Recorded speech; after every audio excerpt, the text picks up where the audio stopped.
즐거움만 가득한 곳이었습니다. 자주 가는 곳이에요. 가면은 친구들이 있어서 좋아요.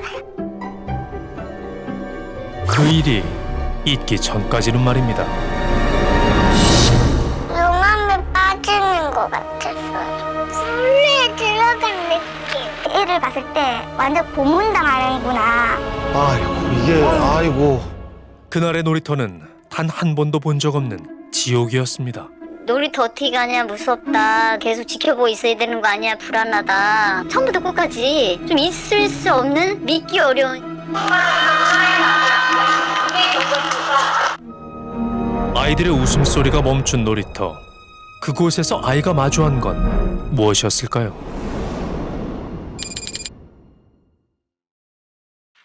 매일 찾는 놀이터에서 그런 일을 당할 거라곤 꿈에도 몰랐습니다.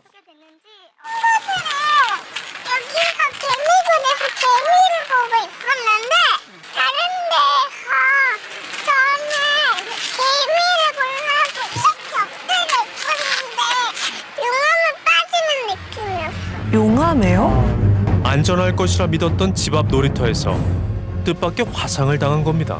아니, 놀이터에서 누가 도대체 그런 거죠? 모든 건 정우에게 다가온 한 아이로부터 시작됐습니다. 엎드려 있는 정우의 등 뒤에서 어떤 동작을 취하는 아이. 그 이후 정우는 그대로 고꾸라졌습니다. 아이고. 저희 아이 친구 아빠가 전화가 오신 거예요. 놀이터에서 사고가 났다가 아이가 다쳤다고 그러길래 제가 너무 놀래가지고 넘어졌거나 뭐 뼈가 부러진 거로 이 정도로 생각했는데 화상을 입혔다는 거예요. 화상이에요? 놀이터에서 어떻게 화상이에요? 제가 너무 놀랐죠. 얼마나 놀랐을까요? 내가 막 울길래 와봤더니 등이 다 쥐었어요, 지금.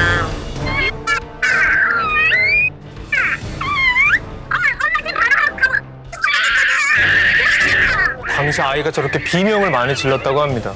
이거 좀 보고 제가 이렇게 됐어요. 친구 어머니도 지금 내려오신대요. 지금 친구가 뜨거운 물을 부었다는 거예요? 그런 얘긴데요. 현장에 먼저 도착한 건 물을 부은 아이의 엄마였습니다. 엄마인데요. 저도 상황을 들어볼게요. 그런 게 지금? 아니 몰라요. 저도 지금 어떻게 된 건지 저도 모르겠어요. 물을 달라고 그래서 예. 쏟아진 거예요. 제가 물어보니까요. 허리 쪽에. 1분 1초가 급박했던 상황.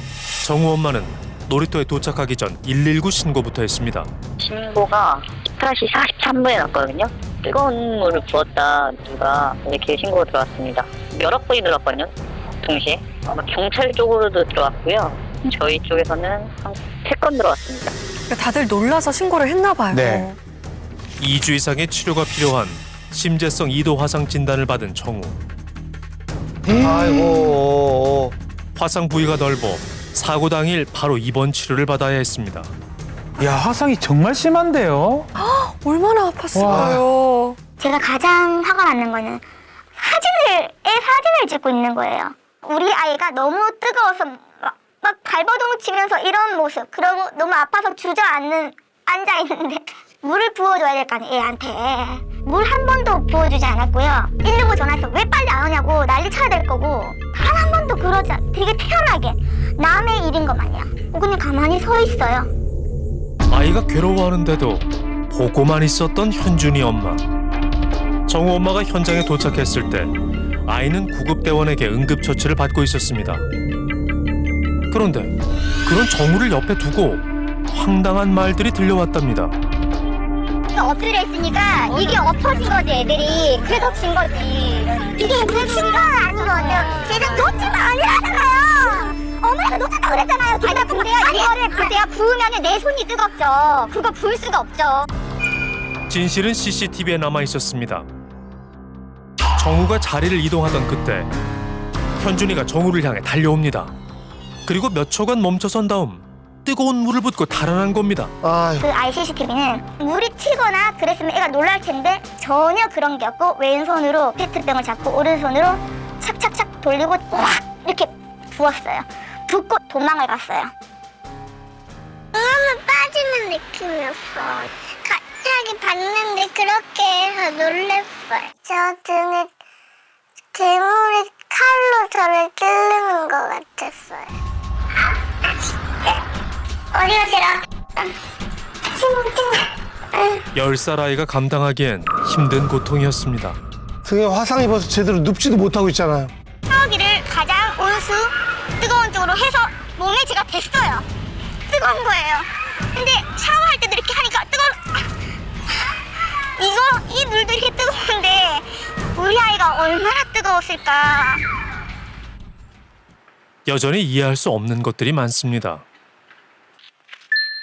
대체 어떻게 된 일인지 정우에게 직접 들어보기로 했습니다. 여기서 만났을 때 원래 많이 친해가지고 자주 만나던 거였어요. 그냥 아는 사이였어. 3번밖에 안 만났어. 둘은 3년 전 학원에서 처음 만났고 최근 현준이가 같은 동네로 이사를 오면서 다시 만나게 된 겁니다. 그날 또 다른 친구들이랑 놀고 있는데 갑자기 나타났대요. 함께 노는 것도 잠시 현준이가 갑자기 이상한 행동을 했다는데 그러니까 여기서 똥침을 하고 옷을 벗기려고 했어요. 저는 하지 말라고 했는데 이가 또 했어요. 아이고 참. 정우가 싫은 내색을 하자 현준이는 그네로 뛰어갑니다. 이게 뜨거운 물을 붓기 전의 상황인가 봐요. 사고가 일어나기 1분 전. 이때만 해도 현준이 손에는 뜨거운 물이 없었습니다. 물은 어디서 난 걸까요? 뜨거운 물을 개미한테 부은 게 생각나서 물을 가져오기로 했을 때 현준이가 누가 갖고 올 거냐고 했는데 제가 갖고 올 거라고 했어요. 아. 그 다음에 가지고 왔을 때 현준이가 달라고 해서 그래서 뜨거우니까 위를 잡으라고 했어요. 그런데 갑자기 현준이가 정우한테 그 뜨거운 물을 부어서 깜짝 놀랐어요. 사고 발생 1분 30초 전 흙을 파던 현준이가 친구에게 건넨 건 500ml짜리 페트병이었습니다. 맞네요, 이 페트병. 그럼 친구가 물을 떠오기로 하고 본인 그네를 아, 그런 모양이었던 모양이었던 거네요. 놀이터에서 2분 정도 거리에 위치해 있는 단지 내 헬스장. 친구는 이 정수기에서 뜨거운 물을 받아왔다고 합니다. 온수의 온도는 80도 정도로 상당히 뜨거웠습니다. 저렇게 뜨거우면 다 되죠, 사실은. 아이가 홀로 참아내야 했던 아픔은 상상 그 이상이었습니다. 실제 음성인 거네요. 아유. 매일 아침 치료실로 들어가는 아이를 지켜보는 엄마의 속도 타들어갔습니다. 아유. 사고 다음 날 우연히 집 근처에서 본 현준이 엄마. 아무렇지 않은 듯 보이는 반응에 마음이 상했다고 합니다. 처음에는 그냥 딱 보자마자 놀랬어요. 그냥 그 엄마가 저한테 사과할 줄 알았어요. 찾아올 줄 알았어요. 아니 사과나 병문안이 없었던 거예요? 사고 발생 이튿날 현준 엄마가 보내온 장문의 문자 한 통. 그토록 기다리던 연락이었습니다. 그 초상집처럼 울면서 일상생활도 못하고 있다고 하시네요. 제가 그분이 진정성이 없다 느낀 게 저는 벌써 봤잖아요. 그 엄마가 일상생활도 다 잘하고 있고 웃으면서 다 잘 지낸다는 걸 알고 있잖아요. 그 엄마는 문자로 그렇게 자기가 힘들고 저를 생각해주는 척 말을 하면 그렇게 믿어줄 거라 생각했겠죠. 근데 그 문자를 받고 제가 잠을 못 잤어요. 정말. 거기서 끝이 아니었습니다. 사고가 발생한 뒤 엄마는 학교에서 당황스러운 연락을 받게 됩니다. 무슨 연락을 받았다는 거죠? 정우가 학교 폭력 가해자로 신고 접수됐다는 것. 네. 학폭 담당 선생님께 전화를 받아요. 우리 아이가 뛰어갔대요. 화상 입은 아이가 그냥 때린 게 아니라 달려가서 욕을 하면서 얼굴, 가슴, 머리, 다리 모든 곳을 때렸고 이게 무슨 소리예요? 무슨 소리야, 이게? 제가 그 말을 전화로 들을 때 그냥 눈물이 엄청 너무너무 눈물이 났고 믿을 수가 없었죠. 아, 참, 진짜. 참. 실제 현준이 측 신고 내용에는 정우가 욕을 하며 달려와 자신을 6대 정도 때렸다는 구체적인 내용이 적혀 있었습니다. 이게 대체 어떻게 된 일일까요? 제가 조금 열어두고 뜨거워서 놓치고 그때 제가 무릎이랑 손에 좀 튀어가지고 너무 뜨거워서 던지고 달려갔는데 그때 갑자기 정우가 소리 지르면서 미안하다고 했는데 그때 정우가 절 때렸어요. 정우에게 물을 붓고 사라졌던 현준이 잠시 후 다시 정우에게 돌아옵니다. 몸부림을 치던 정우는 현준이의 왼팔을 한 차례 때리고 주저앉습니다. 아, 이걸 폭력으로 본 폭력인가요? 거예요? 아픔이나 사고의 경중을 논한다면 다친 정우가 훨씬 더 크다고 생각합니다. 그날 아이 얼굴에 상처가 있어서 학교 폭력의 기준이 과연 뭘까? 우리 아이도 다치고 아프다는데 왜 이렇게 양측의 입장은 엇갈리고 있는 걸까요? 자기가 죽을 뻔했는데 그 아이가 다시 다가오면 당연히 그거를 방어하기 위해서 어떤 액션이라도 하게 되는 것이고, 저도 그런 장면으로 봤습니다. 그렇게 보이죠. 피해자 입장에서는 화가 날 수밖에는 없고, 뭐 밀치는 행위나 또는 방어적인 행동이 나타날 수가 있습니다. 그런 정도로 저는 보여지고요. 그거를 굳이 해서 처벌을 경감하기 위해서 그거를 막고를 한다라는 것 자체가 지나치게 이기적이다라는 생각이 들었고요. 내 아이는 소중하고 남의 아이는 전혀 관심 밖에 있는, 나랑 상관이 없다, 이렇게 생각하는 그런 태도라고 생각했습니다. 현준이 부모가 생각하는 그날의 진실은 무엇일까? 직접 이야기를 들어봐야겠습니다.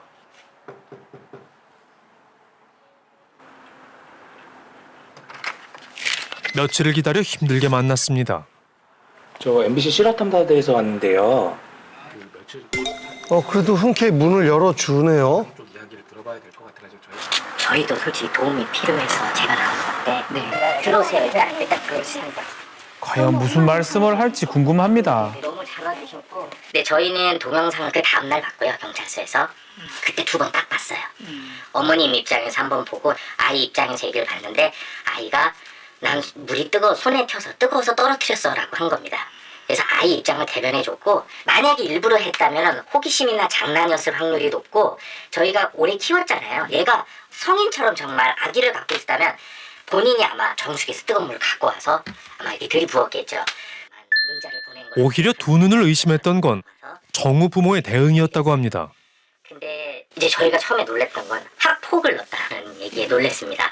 제가 알고 있는 학폭의 정의는 학교 폭력이라든지 어떤 왕따, 뭐 이게 사회적 이슈들을 좀 학폭이라고 생각했는데, 애들끼리 모두 끝나고 놀이터에서 놀다가 다친 걸 학폭을 넣었다 그랬으니까 좀 놀란 거죠. 그 과정에서 아이가 좀 다친 얘기를 하니까 오히려 그게 학폭이면 이것도 학폭이 맞네, 이렇게 들었어요.